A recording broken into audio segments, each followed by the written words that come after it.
Hello, my name's Andrew Bryant. I'm an author, speaker, and coach. Recently, I posted a blog on LinkedIn that got a lot of attention because this blog was about a model that I just conceptually use when working with clients. And it's a pyramid. And this pyramid, on its base, has technical skills because as a leader, if you don't know your own stuff, if you aren't technically proficient, then really you're leaving yourself and your team extremely vulnerable.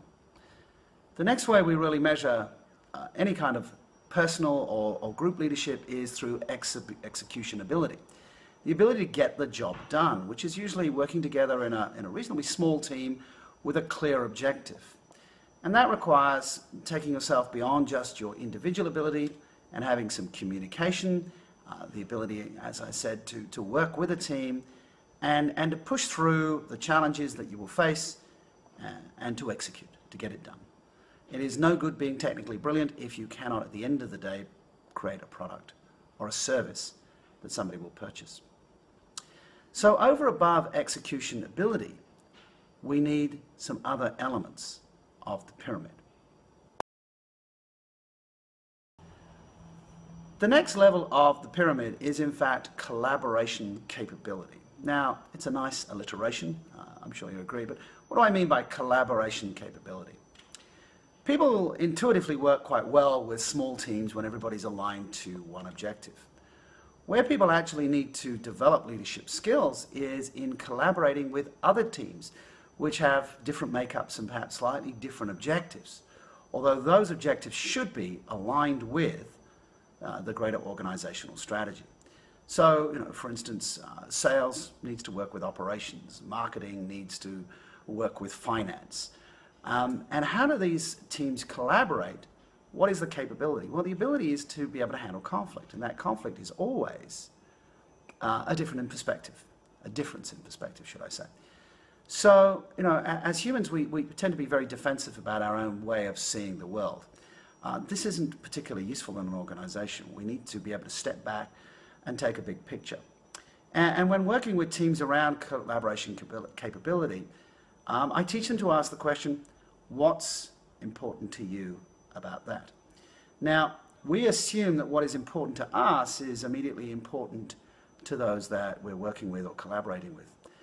But anybody who has been involved in negotiation knows that what's important to me is not necessarily important to the other party. Both obviously want to get a good price, but one is in trying to get a resource and one is really trying to get rid of a resource for a profit. But what's important to each is different. And collaboration capability at its heart is realizing that it's needs first, solution second, in that we tend to prescribe solutions without diagnosing the problem. I come from a medical background where prescription without diagnosis is in fact malpractice. So to collaborate, we have to step back in our own mind and realize that what's driving somebody else is not necessarily driving you, and vice versa. However, we both probably have one thing that is working for us, and that is that we're both part of a larger team, the organization. And that just like a human body, the brain cannot survive without the lungs cannot survive without the heart cannot survive without the digestive system, and the kidneys, the pancreas, everything comes into play. Each has a specific role but needs to work together. Each has different needs. And so the alignment of those needs, asking what's important to you about that, is at the heart of collaboration capability. Building on collaboration capability, we have influence and impact.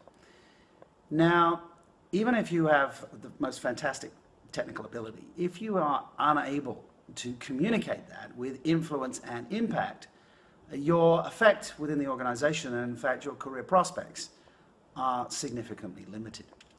So influence is, in my opinion, the ability to get a willing yes. I mean, we can persuade, we can cajole, we can manipulate people to give us a yes if we have power. But influencing with impact is this inner gravitas or weight or substantiveness. What if people really knew that you knew what you knew, that you were as good as you are, without you even having to open your mouth? Wouldn't that be fantastic? Your ability to just be present and communicate is really the core of this. And in communication training or presentation skills training, I always spend a lot of time coaching people to have this influence, this gravitas. Now, how do you get that? Well, the people with influence impact have a clear why they are communicating, why they are taking action, why the audience should listen to them, why the audience should take action. So influence impact is always about having a big why. In collaboration in collaboration capability, I was sharing with you the question, what's important to you about that? Well, the influence with impact individual is always asking what's important about what I'm saying, and what's important to the audience, and connecting those two things is the core of influence impact. So once we have collaboration capability, we have influence and impact, or influence with impact, then really we are at the point where we can tell any story we want to tell. The story of change, the story of transformation, the story of success, the story of overcoming challenges, because a story starts with the hero, the protagonist, and the protagonist always faces a challenge. Now, in the organizational story, the protagonist, of course, is the organization itself. A number of organizations have transformed as the world has changed. And your ability to communicate that within your own team. Here is something I learned that enabled me to be stronger. Is a classic story. Something I learned that enabled me to be stronger. The simplest story structure really is, this is where we are and why we are here. This is the challenge we're facing, and this is where we need to be. And if you can structure that story, if you think about it, it's a storyboard really with three panes. Larger storyboards will let you know, who is the hero, who is the enemy or the antagonist, what are the challenges, what are the learnings. And so the simplest story structure is, here where we are, here's what we're facing, and here's where we're going.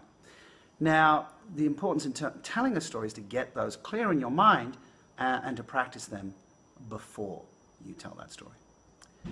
So I've been telling a short story really here in this video, really around the pyramid of leadership development. And if you are technically competent, you're able to manage challenge, that you can influence with impact, and you can tell an effective story that gets people behind, then you're well and truly on your way to leadership. Now, of course, we go up and down this pyramid repeatedly. As we get better, we need to go back to the foundations and cycle back to the top. So I wish you all the best in your leadership journey. As an executive coach, if I can help you out, feel free to contact me. If you'd like me to speak at your conference, then that would be my absolute pleasure. I travel globally to do that. In fact, my next video to you will probably be coming from Dubai in the United Arab Emirates. So my name's Andrew Bryant.